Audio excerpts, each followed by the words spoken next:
This is the Range Rover, and it's a little bit like the Queen doing Tough Mudder. You see, it's a very regal vehicle, yet can cope with the muddiest of terrains. Obviously that dual ability doesn't come cheap though. This car starts from just under £84,000, but through carwow you can save over £4,000 off one. In fact, if you click on the pop-out banner just up there in the top right hand corner of the screen, or follow the link below the video, you can go to carwow to see how much money you can save from our trusted dealers.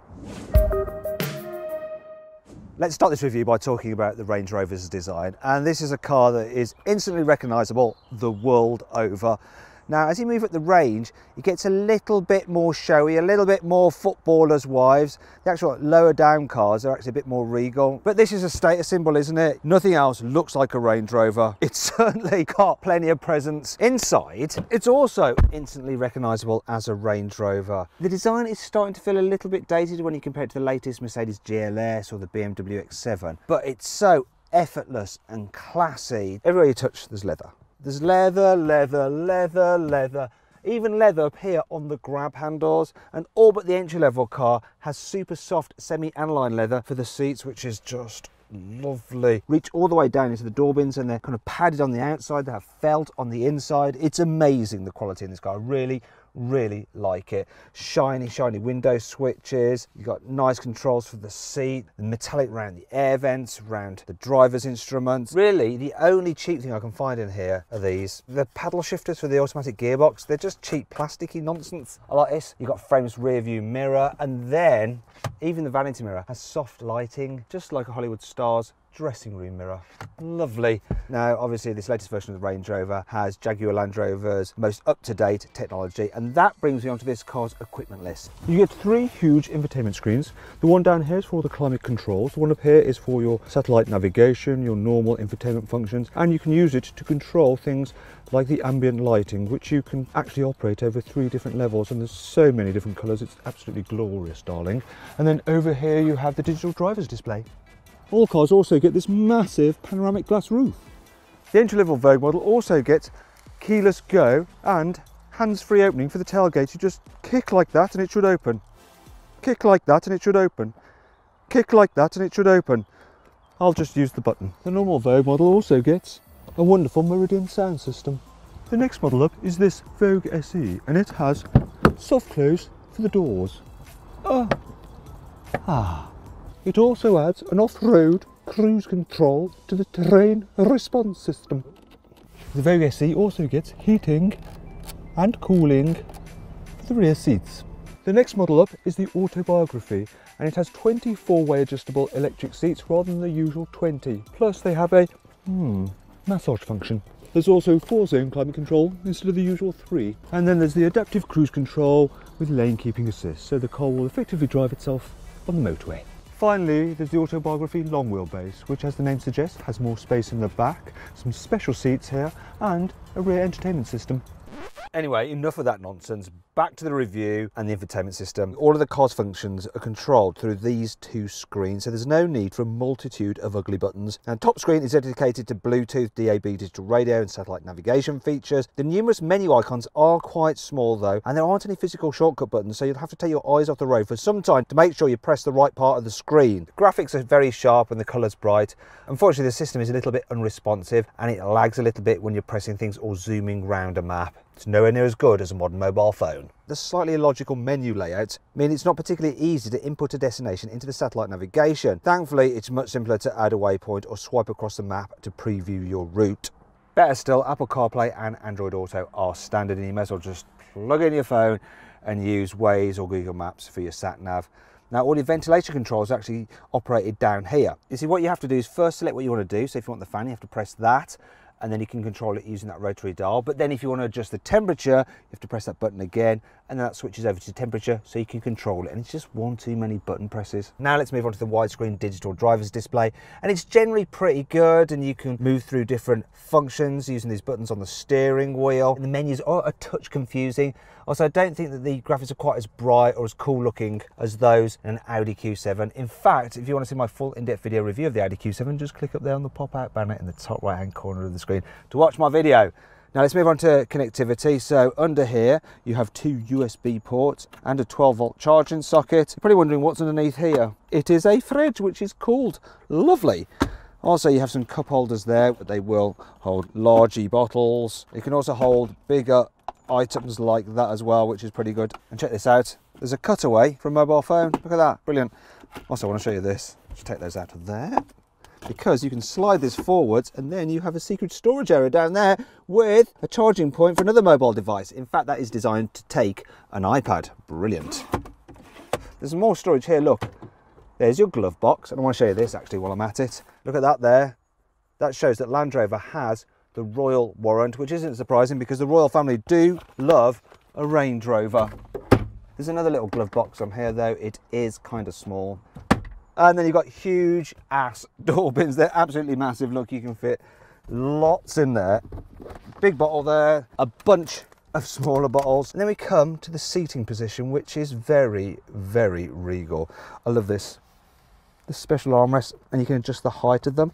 So you feel like you're sat in the captain's chair, and there's plenty of adjustment in the steering wheel and the seat, so you can jack it up like that, go nice and high to get a really good view out and look down on the peasants. And you can actually extend the seat base out for more under thigh support. This is a really, really comfy car. But what's it like for your rear passengers? Well, as you imagine, the rear doors open nice and wide, and oh my gosh, there's loads of space back here, isn't there? Look at it. And I've got this chair pushed quite far back as well.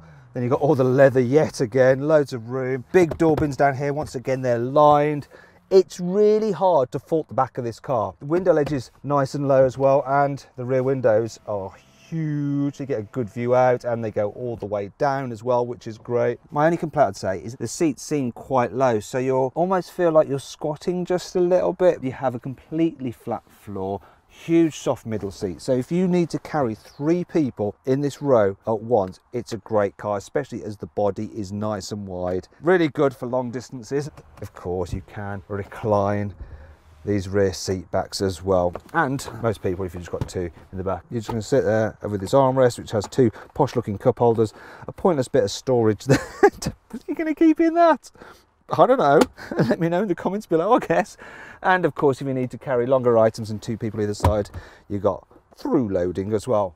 All very good, all very impressive, and I can't really complain much, especially as you then get some extra charging points down there for everyone's mobile devices. I want to show you this too. Look, yeah, how posh are these folders on the seat backs? Fit in a baby seat. Well, it's super easy because there's so much room to manoeuvre back here. More of a problem though is finding the ISOFIX mounting points because they're wedged between the corner where the rear seat backrest and the bases meet. As such, it's a sort of hit and hope technique, and you risk scratching your lovely leather while you're trying to wedge the base into place. Still, once you've got a couple of child seats in, there's at least enough room for an adult to sit between them without feeling too cramped, and that is quite rare. Anyway, let's move on to the boot. Let me guess, it's going to be quite large. So the first thing I want to show you is this. Oh yeah, the Range Rover has a glorious split tailgate. It's great, absolutely love it. You can sit on it, makes it easy to slide items in and out, and look at this, yeah. God, massive boot, look at it, absolutely huge, can carry loads of stuff in there. Love the carpeting in it as well, it just feels so expensive. And underneath here, a proper spare wheel. Oh yes, Land Rover, keeping it real. There's some of the useful things as well, like solid tie down points, a 12-volt socket for charging things, and you might be thinking, oh no, how do you fold down the rear seats? You can't get to them because of this split folding tailgate. You just do this, press some buttons, and they move down slowly. Slowly. It's just moving the front seat out the way as well. So that's good, you don't have to run around to the front seat, it figures it all out eventually. Now you might be thinking, just more stuff to go wrong, Matthew. After all, it is a Range Rover and they don't have the best reliability record, and you'd probably be right. Anyway, let's do the next one. Look at that. Now you don't have a completely flat floor. Oh bugger, I've got to go and get this suitcase. So it's a bit harder to push things right to the front, which is a long way away. So you have to under that, so that's a bit frustrating. But you probably want to know just how much stuff you can fit in this cavernous car. Well, with all the seats folded down, you can fit in 3 large boxes, 12 small boxes, 2 large suitcases, and a soft bag inside. With the rear seat and the load cover in place, there's still an impressive amount of room. Or you can get a pushchair in, golf clubs, a soft bag, and 2 small suitcases. So then, this Range Rover is very, very practical. Perhaps the only downside is that you can't get it as a 7-seater version.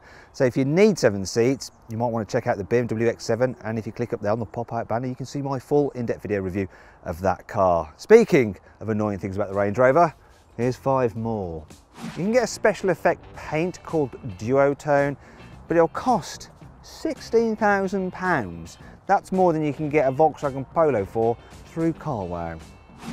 The sunblind for the panoramic roof is blooming noisy. I mean, listen to that racket.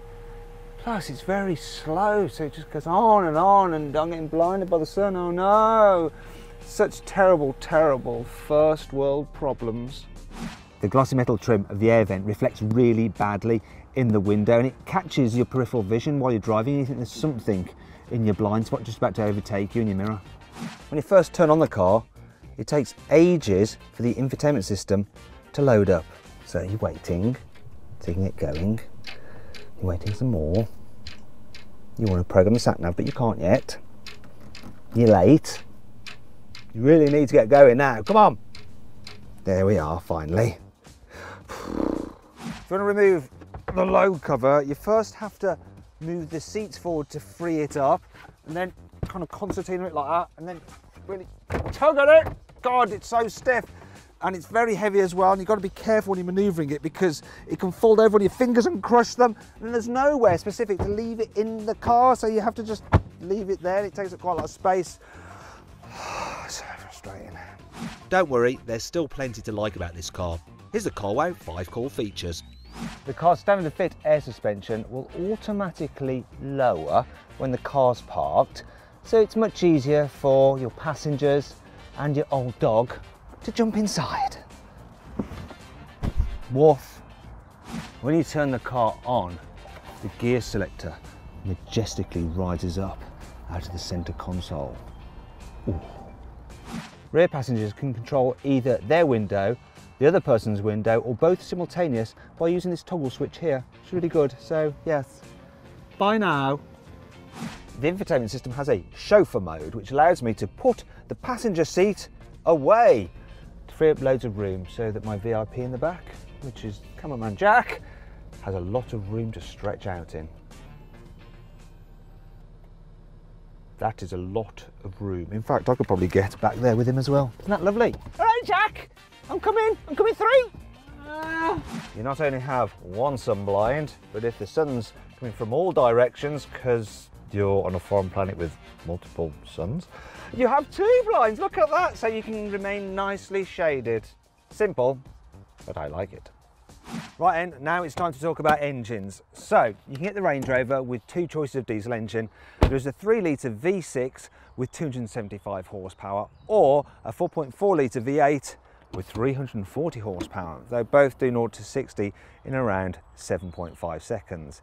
You can also get a hybrid version if it's economy you want, and it'll do 85 miles per gallon, even though it's only got a 2-litre 4-cylinder turbo petrol engine, though that is of course supplemented by electric power. And it's got 400 horsepower in total, so it can get from 0 to 60 in about 6.5 seconds. You can get a normal 3-litre 6-cylinder turbo petrol with 400 horsepower, and because it's lighter than the hybrid, it'll do 0 to 60 in just under 6 seconds. And then there's my favourite ones, the 5-litre supercharged V8. So there's one with 525 horsepower, but if that's not enough, there's another one with 565 horsepower, and they'll do 0 to 60 in just over 5 seconds, and are super quick, but also very thirsty, returning around 20 miles per gallon.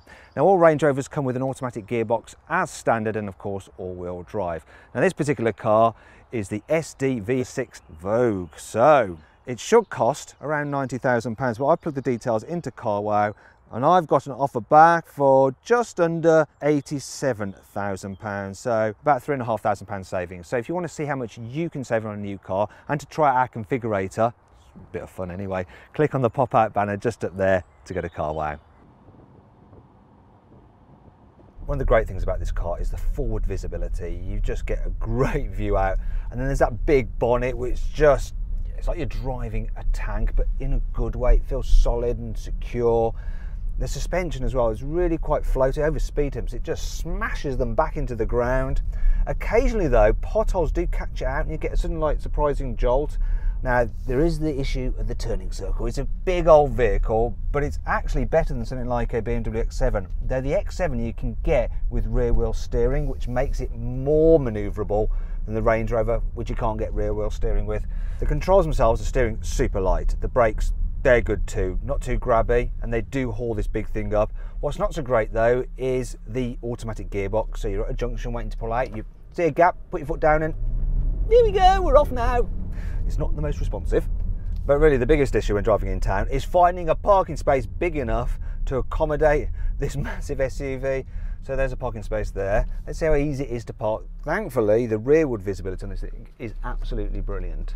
But I'm going to rely on the standard fit reversing camera quite a bit. Now, you don't want to be cubbing your big posh 20-inch alloy wheels because they are expensive. With the camera system and the decent view at the back, bosh! Did it in a tour! What a win! Anyway, let's get out of here and see what this car's like on the motorway, which is actually where most people will be spending a lot of time in them. This thing is just great for doing long distances in. The chairs are super comfy. You can drive in like this and just, you know, relax. It helps it's really quiet as well. And this car has all the windows laminated, so it's super quiet in this particular one. Though, let's say you need to overtake someone, and once again the gearbox isn't great, so I'm doing 50. Put my foot down, here we go. Choose a gear, choose a gear. We've chosen a gear now, and we're off.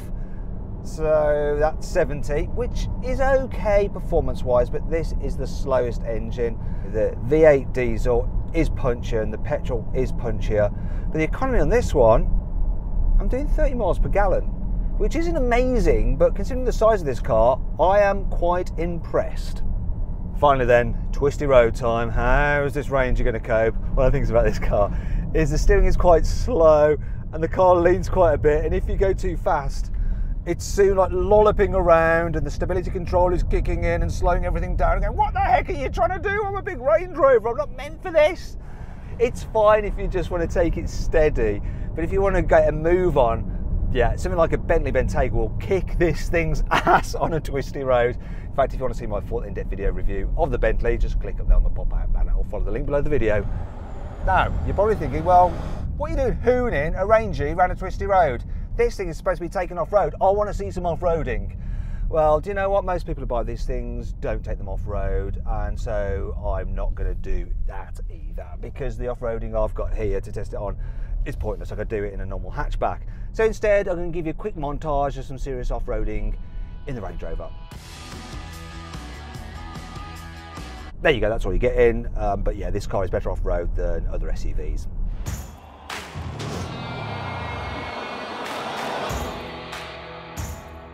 So then, what's my final verdict on the mighty Range Rover? You probably don't care actually what I have to say, because if you want one of these, you're just going to go right ahead and buy it. But I'm going to do my job, okay? So should you avoid it? Should you consider it? Should you shortlist it? Or should you just go right ahead and buy it? No, you shouldn't. You should shortlist the Range Rover. You see, there are some luxury SUVs that are just a bit better to drive and have a bit better technology. But yes, still, it is a rather lovely thing. Do you agree with my verdict? Let me know in the comments section. Also, please subscribe to this channel for more videos, and if you click on the deals box to the right, you can see how much you can save on a new car at CarWow. Or click on the video windows below to watch another of my videos.